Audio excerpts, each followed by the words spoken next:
Ito ang magtotropang mananaliksik. Yan si Iona, ang kanilang leader. At ang members ng Scrizel at Kathleen. Pinili nila ang isa't isa para maging magkagrupo sa thesis. Sana di magsisi. Hoy, kapag anong gawain wala kayo, tapos kapag na yung kalokohan, ang dami-dami niyong alam. Hay, naku talaga. Para talaga silang mga aso't pusa. Over naman! Nagawa din naman ako ah. Ano, ikaw lang? Ako rin kaya. Nababaliw na talaga sila dahil sa kakulangan na kanilang nahagilap na literatura. Pinili kasi nila ang pre-colonial season ng Pinas bilang paksa. Ayan tuloy. Eh di wow. Tignan nga natin kung may ambag nga ba silang lahat para sa thesis. Meron nga. Wow. Kaya nga pala sila nandito para maghanap ng inspirasyon at ideya tungkol sa pre-colonial Philippines through artifacts. Interesting, right? Tara na nga.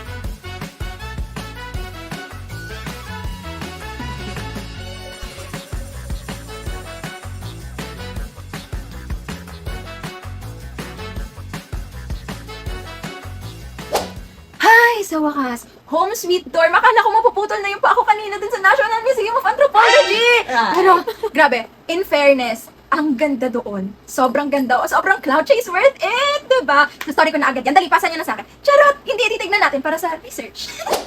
Ang lala, mag-story na kagad siya. Ano yung story muna bago gawa? Pero of course, syempre, pang ano nga talaga siya, IG-worthy talaga. Lalo na yung earthenware collection na nakita natin kanina, ginagamit na pala siya noon nung parang 2250 BCE yata hanggang 18th century.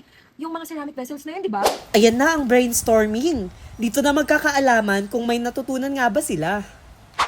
Mukhang seryoso ang usapan nila. Pakinggan nga natin. Mananahimik na nga muna ako. Buti naman. Oh, nakakamangha yung mga naitala natin talaga doon, no? Katulad na lang ng mga earthenware galing sa iba't ibang panig ng Pilipinas. At ang pinaka-favorite ko dyan, yung wooden coffin na galing sa Romblon. Grabe, meron pala silang ganun dati pa lang. Ritual sa paglilibing, mga gamit sa paglilibing and such. Diba? Nakakamangha. At napansin niyo ba tong red slipped earthenware pot mula sa Cagayan? Girl, sabi daw nila, 4,000 years old na raw tong, yung mga nakita natin kanina. Naku, para lang yung Miss Yun ni Catriona Gray, hindi namamatay, diba? Laging nabubuhay every year. Totoo. Diba? Anyway, buhay na buhay pa rin yung kulay at disenyo ng mga artifacts doon, no? Kahit libo-libong taon na yung nakakalipas. Para kang sirabes, pero seryoso.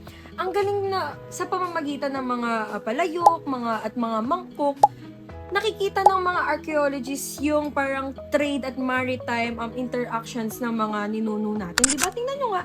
Totoo. Hindi lang sila basta banga, di ba? Parang sila yung salamin ng mga nakaraan natin. Pero alam nyo, yung bumaon talaga sa akin doon, etong wooden coffin collection nila sa isang hall na pinuntahan natin. Biruin nyo, malaking troso yung pinanggalingan yan. Inukit nila ng mga taga-Bondoc. Bondoc, yung Carabao head na to, para ipang design dito sa wooden coffin na to. Pero sumisimbolo din yun kung paano talagang meron na silang sistema ng paglilibing bago pa man dumating yung mga mananakop. Ito, yung mga natagpuan dun sa Bontoc. Tapos meron din ata sa Romblon, no? Grabe, sobrang mind-blowing nung nakita ko siya kanina. At nung binabasa ko yung mga descriptions doon. Kasi nakita ko, yung mga pinapatag daw yung bungo ng sanggol para ipakita yung social at economic status nila dun sa lugar nila o dun sa bayan, sa komunidad, di ba? So, di ko alam kung nakita niyo yun, pero yun yung tumatak din sa akin talaga eh. Parang, kasi yun yung version nila, kagaya nga nung sinabi mo na parang sistema nila yun. Kasi yun yung version nila ng pagpapakita ng luxury doon sa buhay o komunidad nila. Katulad na lang din netong huli nating tinignan bago tayo umuwi, yung mga ornament collection nila, mula sa mga shell ornaments, yung mga headpiece, at yung mga katulad na itong hikaw ko, mga ear pendant na gawa pa talaga ng mga sinaunang ninuno natin, no?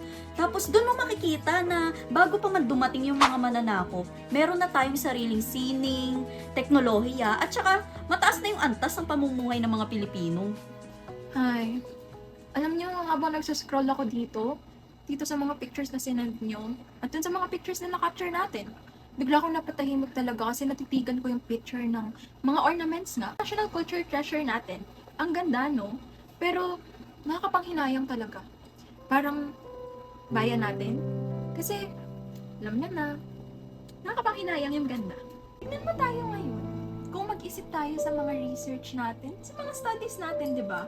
Parang palagi natin hinahanap yung identity natin bilang isang Pilipino, bilang isang bansa. Na-colonize tayo ng napakahabang panahon.